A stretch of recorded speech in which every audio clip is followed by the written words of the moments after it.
తాళాలు దొరకట్లేదే. రే రాయి తీసుకురండి, తాళం పాల్గొడదాం. అవసరం లేదు, తాళాలు ఇక్కడే ఉన్నాయి.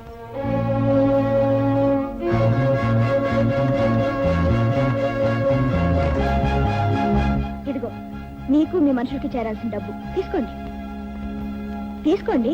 అయ్యో అమ్మా, చూడండి, ఎవరెవరికి ఎంత ఇవ్వాలో లెక్క చూసి ఇచ్చేయండి. ఆగండి, చూడండి, మేం తిరగబడింది మాకు రావాల్సిన దాని గురించి, అంతేగాని మీ ఫ్యాక్టరీ మీద దౌర్జన్యం సాగించి మీ ధాన్యాన్ని కొల్లగొట్టాలని కాదు. మా ఆవేశం వల్ల మీ ఫ్యాక్టరీ నష్టపోయింది. ఆ నష్టాన్ని భర్తీ చేయడానికి మీకు కావాల్సిన డబ్బు కూడా మీరు తీసుకోండి. మీరు నిద్రపోతున్న పాపను లేపలేరు, ఏడుస్తున్న పాపను ఓదార్చారు, బుజ్జగించారు. మీ ఆవేశానికి అర్థం ఉంది.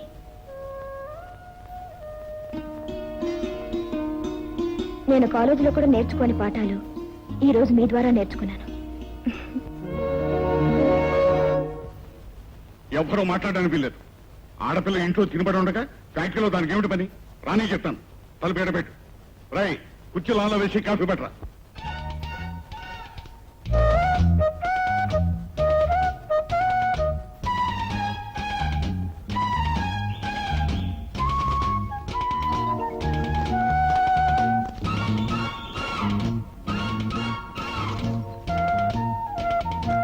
అమ్మా, లోపల గడబెట్టమని నేనే చెప్పాను. ఇలా రా, నీతో మాట్లాడాలి.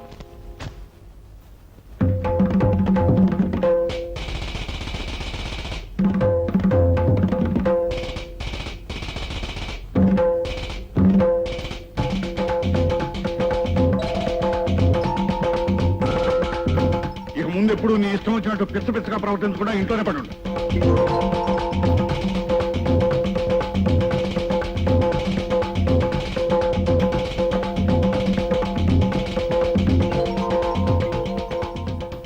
నేనిచ్చిన డోసుతో 4 రోజులు ఇల్లు కదలకుండా ఉంటుంది. అబ్బా, అరిచి అరిచి గొంతు పడిపోయింది. ఒరేయ్, ఇంకో కాఫీ పడరా. ఏం బాగా బాగున్నా? ఏం భీముడు కులాసానా? ఏంటయ్యా ప్రతివాడు నన్ను చూసి ఉమ్మేస్తున్నారు? ఏం జరిగిందో చెప్పు ఉమ్మేయి. అది మానవుడితోనే చెప్పాలా? ఊరవతల గడ్డెమ్మల దగ్గరికి వెళ్ళి చూడు, నీకే అర్థం అవుతుంది. గడ్డివామా?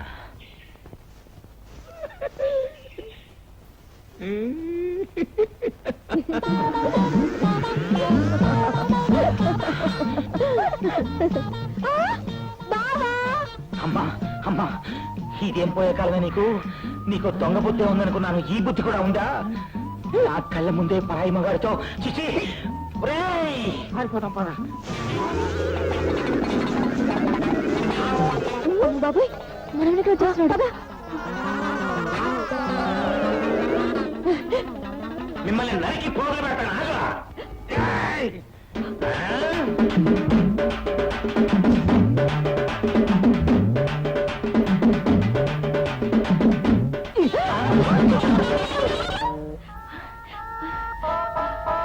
అమ్మయ్యా, వెనకలు ఎవరు రావటం లేదు. ఇవి డబ్బిచ్చుకున్నవి, ఇవి దొంగతనం చేసినవి.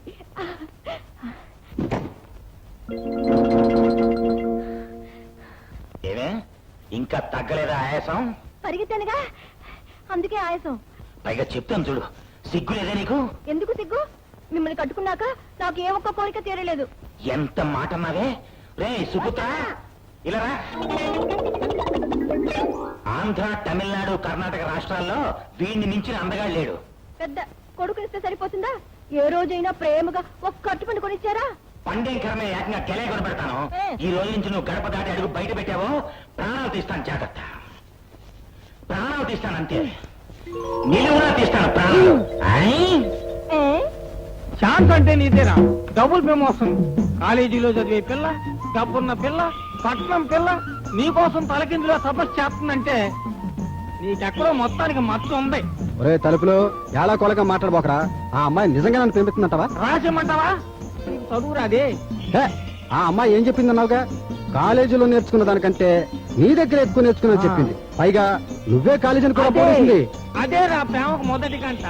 ఆ గంట అమ్మాయి కొట్టేసింది, ఇంకో గంట నువ్వు కొట్టేయాలి. అప్పుడే కదా షో ఆరంభం అయ్యేది. మరైతే ఆలస్యం ఎందుకు? ఆ అమ్మాయి ఇంటికి వెళ్దాం, బయటికి రమ్మని చెప్పేద్దాం. ఏమని? నేను నిన్ను ప్రేమిస్తున్నాను అని. ఈ లోగా అన్నొస్తే కుడి చేత్తో 2, ఎడమ చేత్తో 2 ఇచ్చుకుంటే పోరా ఎద్దు అని బయటికి ఏంటేస్తాడు.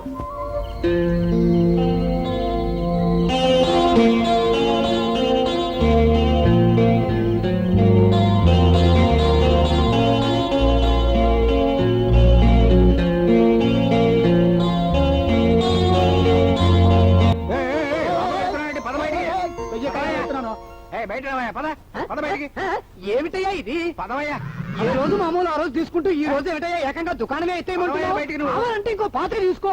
డబ్బు కోసం కదరా పింజారి వాళ్ళ కొత్త కలెక్టర్ గారు వస్తున్నారు ఆఫీస్కి. పద బయటికి. స్ట్రాంగ్ కాఫీ నా కొడక.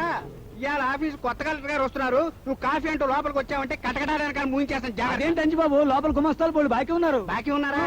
బాకీ ఉంటే గేట్ దగ్గర నుంచి జోలేడు కూడా గాలి నా కొడక. బాబు ఇవాళ ఒకసారి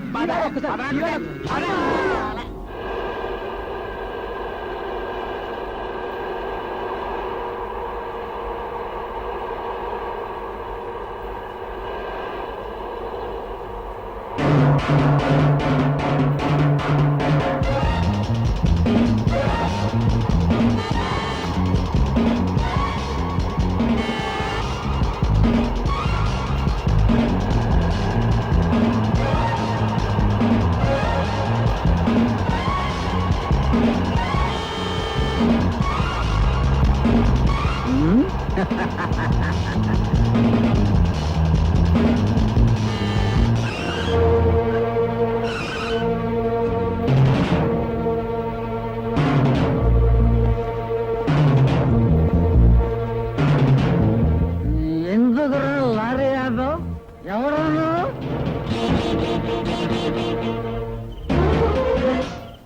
కలెక్టర్ గారు?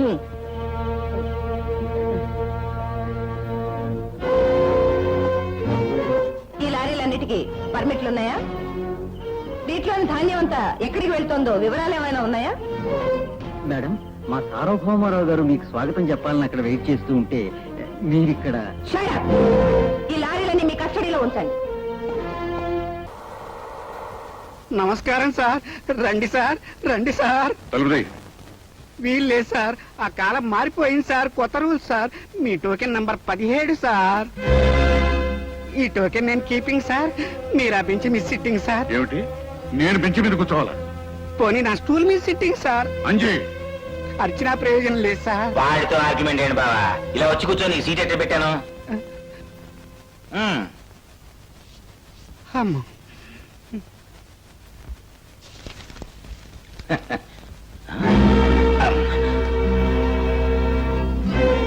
రండి సార్. మీరు కాదు సార్, క్షమించండి సార్. టోకెన్ నెంబర్ 16 ఆయన సార్. ఆ తర్వాత ఖచ్చితంగా మీరే సార్.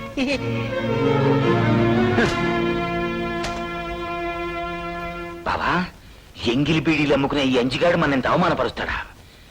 నేను ఎమ్మెల్యేని అవ్వకపోతానా? అప్పుడు ఈ కలెక్టర్మన్ నికోబార్ దీవికి ఈ ప్యూన్ గాడిని అండమాన్ దీవికి ట్రాన్స్ఫర్ చేయించబోతానా? అండమానికి తొండమానికి పంపించడానికి మీరు ఎమ్మెల్యే అయినప్పుడు కదా. నీకు ఓటేసే 7గురిలో ఆడు ఒకడు. ఆడితో మీకెందుకు గొడవ? అవునా? ప్రజలతో గొడవ పెట్టుకోవచ్చు కానీ అయితే ఓటర్లతో పెట్టుకోకూడదు. ఎరా, నేను నీకబ్బనా, నువ్వు నాకబ్బవా? వేలేసుకో. Token number 17. టోకెన్ నెంబర్ 17 ఎవడరాదే? క్షమించండి సార్, మీరే సార్. రండి sir.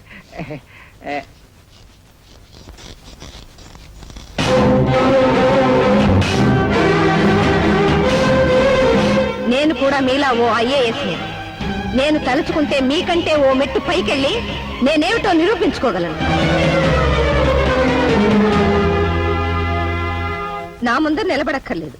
You may sit down please. ఈ మాత్రం మర్యాదైనా తెలిసింది. సంతోషం.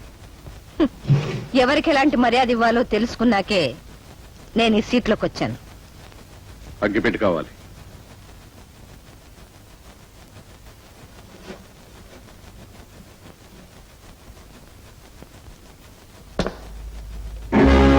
Try to respect my chair. ఆ సీట్లోకి వచ్చిన ఎంతమంది నేను బయటికి పంపించాను, నువ్వు కూర్చున్న ఆ సీట్ని అడుగు. అదే సాక్ష్యం చెప్తుంది. మనోబలం ప్రజాబలం అండగా ఉంటే పోయిన పదవులు కూడా వెతుక్కుంటూ కాళ్ళ దగ్గరకు వచ్చి పడతాయి. ఇది చరిత్ర చెప్పిన సత్యం. ఐఆమ్ సార్వభౌమారావు. నా పేరు చెప్తే ఈ జిల్లా మొత్తం గడగడలాడిపోతుంది. So what? ప్రజలకి కృష్ణుడు ఎంత తెలుసో కంసుడు కూడా అంతే తెలుసు.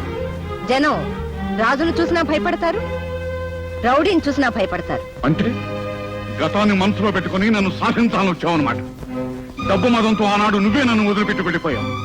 ఆ పాత నుంచి తేరుకుని నాకంటూ ఒక హోదాను వ్యక్తిత్వాన్ని పెంచుకుని ఈనాడు ఈ ఊళ్ళో ఒక పెద్ద మనిషిగా చలామణి అవుతున్నాను. సమాజంలో నాకున్న గౌరవాన్ని, సంసారంలో ప్రశాంతతను భంగం చేయాలని ప్రయత్నించు.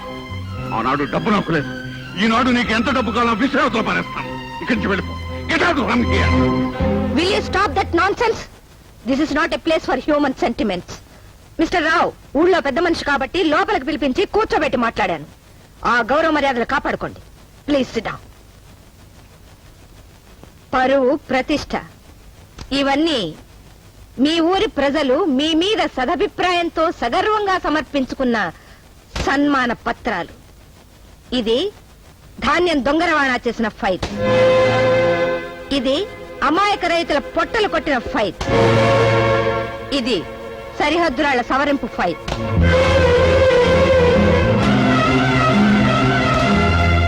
మీ పరువు, ప్రతిష్టలు, గౌరవ మర్యాదలు ఈ ఫైళ్లలో ఎలా నిండిపోయాయో చూడండి. త్రాసుకున్న ముళ్ళు అటు ఇటు ఎంత ఊగినా అలసిపోయి ఒకే పక్క వాలటం జరగదు. అలాగే చట్టం కూడా చతికిలబడి కూర్చోదు. We will meet in the court.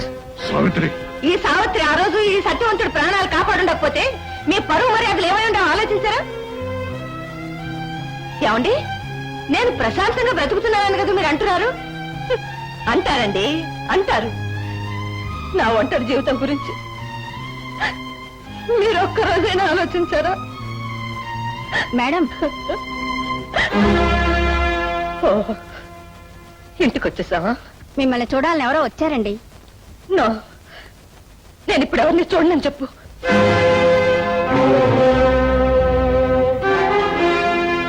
గోడ కొట్టిన బంతిలాగా తిరిగొచ్చానేమిటా అని ఆలోచిస్తున్నావా, లేక ఆశ్చర్యపోతున్నావా? ఎగిరే గాలిపటం ఆకాశంలో ఎన్ని వేషాలు వేసినా చివరికి చేరేది భూమి మీదకి. 20 ఏళ్లు గడిచినా నీలో అహంకారం, మాటల్లో కరుగుతనం తగ్గలేదు. నీతో కొన్ని పర్సనల్ విషయాలు మాట్లాడాలి, అందుకే ఒంటరిగా వచ్చాను. క్షమించండి, 24 గంటలు నేను గవర్నమెంట్ సర్వెంట్ని. ఎలాగో వచ్చారు కాబట్టి కాఫీ తాగి వెళ్ళండి. లక్ష్మి, 2 కాఫీలు. ఒక దాంట్లో పంచదార తక్కువ, అది వీరికి. సావిత్రి, ఇన్నాళ్ళు ఇక్కడికి వచ్చిన కలెక్టర్లందరినీ గడగడలాడించిన సార్వభౌమరావు ఆఫ్టర్ ఆల్ ఒక లేడీ కలెక్టర్ ముందు తలవంచాడు అంటే రేపు ఊళ్ళో నలుగురు మన ఇద్దరి మధ్య ఇంకేదో ఉందనుకుని మాట్లాడతాడు. అదే ఏమని? ఏది మాట్లాడినా తప్పే. ఇవాళ సమాజంలో మనం బతుకుతున్న దారులు వేరు. నేను వ్యాపారం చేస్తూ గౌరవంగా బతుకుతున్నాను, నువ్వు ఉద్యోగం చేస్తూ ఉన్నత స్థానంలో ఉన్నావు. పైగా నాకు భార్య బిడ్డలు కూడా ఉన్నారు. మరి నాకు మా ఆయన ఎక్కడని చూస్తున్నారా? చచ్చా, నువ్వు అలాంటి తప్పుడు పని ఎప్పుడూ చేయవని నాకు తెలుసు. మరి మీరు చేసింది అంతేనండి. మీరు పెళ్లి చేసుకోవడం, మరో ఆడదానికి భర్త కావడం మీకే చెల్లింది. 20 ఏళ్లుగా నన్ను అనాథగా వదిలివేయడం కూడా మీకే చెల్లింది. 8 ఏళ్లు ప్రేమాయణం సాగించి 3 ఏళ్లు కలిసి కాపురం చేసిన దాన్ని ఒక్క నెలలో మర్చిపోవడం కూడా మీకే చెల్లింది. మీరు పెళ్లి చేసుకున్నారన్న వార్త తెలియగానే ప్రాణాలు తీసుకుందాం అనుకున్నాను. కానీ ఇన్నేళ్లు అన్ని బాధలు భరిస్తూ జీవోత్సవంలో ఎందుకు బ్రతుకున్నానో తెలుసా? మనకు పుట్టిన బిడ్డ కోసం. ఎక్కడుందో చెప్పండి. అమ్మాయిని హాస్టల్లో ఉంచి నేను పై చదువులకు వెళ్ళినప్పుడు మాయమైంది. నా బిడ్డ ఎక్కడుందో చెప్పండి. అడిగేది మిమ్మల్నే. నన్ను అడిగితే నేనేం చెప్పగలను? నన్ను కాదని వెళ్ళిపోయిన రోజున నీతోనే ఉందిగా. మీకు తెలియదంటే నేను నమ్మను. నా పైన కక్షతో నా బిడ్డను గొంతు పిసుకు చంపేశారా? చెప్పండి, నా బిడ్డను ఏం చేశారో చెప్పండి. మేడం, మేడం, సార్వభౌమరావు కేసు తాలూకు అన్ని సాక్ష్యాలు పట్టేశాం. Sorry madam. ఎందుకు భయపడతారు? వీరికి కూడా తెలియనివ్వండి. అయిపోయింది, ఫైల్ కూడా సిద్ధమైపోయింది. ఇక నేనేమి చేయలేను. మిల్లు నుంచి లారీలు బయటకు వెళ్ళిన సంగతి నాకు తెలియదు. ఒక పెద్ద మనిషి తన వస్తువు తనకు తెలియకుండా ఎక్కడికి వెళ్ళిందో తెలియదంటే ఎవరైనా నమ్ముతారా? సావిత్రి, అమ్మాయి విషయం నాకు నిజంగా తెలియదు. నేను మిల్లి విషయం మాట్లాడుతున్నాను. మరి నేను వెళ్ళొస్తాను మేడం. అలాగే, నేను కూడా వస్తాను. ఆగండి. కానీ ఒకటి మాత్రం గుర్తుంచుకోండి, నా ప్రాణాలు ధారపోసైనా సరే నా కూతురు ఎక్కడుందో తెలుసుకుంటాను. అందుకు నేను ఎంతకైనా తెగిస్తాను.